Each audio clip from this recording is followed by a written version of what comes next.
বাচ্চাদের স্কুলের টিফিন বলুন বা বড়দের অফিসের টিফিন কিংবা সকালের জলখাবার, ছোট থেকে বড় সকলেরই খুব পছন্দের চিড়ের পোলাও। কিভাবে একদম ঝরঝরে চিড়ের পোলাও বানাবেন সেই রেসিপিটাই আজকে আপনাদের সঙ্গে শেয়ার করে নেব। চলুন একটি লাইক দিয়ে একদম শেষ পর্যন্ত ভিডিওটি দেখতে থাকুন। এখানে চিড়েটাকে বেশ ভালোভাবে ধুয়ে ঝরিয়ে রাখা হয়েছে। যে চিড়েগুলো জল দিলেই নরম হয়ে যায় ওই চিড়েগুলো কিন্তু নিলে পোলাও হবে না, তাই চিড়েটা একটু দেখে শুনে বুঝে কিনতে হবে। চিড়েটাকে ধুয়ে রাখা হয়েছে, দেখুন কত সুন্দর একদম ঝরঝরে আছে।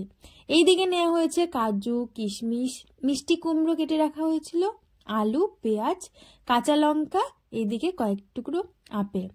যদি নিরামিষভাবে করতে চান তাহলে পেঁয়াজটা না দিলেও চলে। এইভাবে সব রকম সবজি দিয়ে বাচ্চাদের জন্য চিড়ের পোলাওয়ে টিফিন বানিয়ে দিলে ওরা কিন্তু বেশ ভালোবেসে এই টিফিনটা খেয়ে নেবে।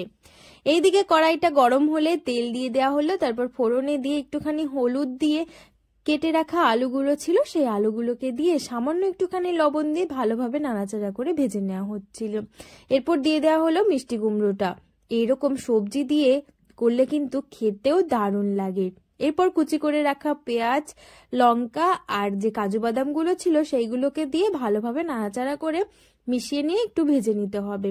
দিয়ে দেওয়া হলো কিশমিশ, ব্যাস সমস্ত কিছুই দিয়ে দেওয়া হলো। এরপর একটুখানি হলুদের গুঁড়ো দিয়ে ভালোভাবে মিশিয়ে নিয়ে তারপর যে ঝরিয়ে রাখা চিড়েগুলো ছিল সেই চিড়েগুলোকে দিয়ে দিতে হবে।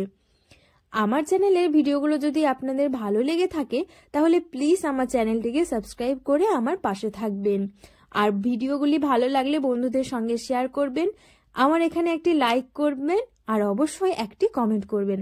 আপনাদের কমেন্ট পড়তে আমার ভীষণই ভালো লাগে। সবকিছুকে ভালোভাবে মিশিয়ে নিয়ে তারপর দিয়ে দিতে হবে চিনি। পোলাও তো একটু মিষ্টি মিষ্টি ভালো লাগে, সেই জন্য চিনিটা দিয়ে আবারও ভালোভাবে নাড়াচাড়া করে মিশিয়ে নিতে হবে। কত সুন্দর ঝরঝরে হয়েছে সেটা তো দেখেই বোঝা যাচ্ছে। তাহলে অবশ্যই বাড়িতে এইভাবে রেসিপিটা ট্রাই করুন। আচ্ছা, আমার চ্যানেলে আপনারা কোন রেসিপিটা দেখতে চান সেটা আমাকে কমেন্ট করে জানাবেন। আমি রেসিপিটা আপনাদের সঙ্গে শেয়ার করে নেওয়ার চেষ্টা করব। সকলে ভালো থাকবেন, অনেক ভালোবাসা।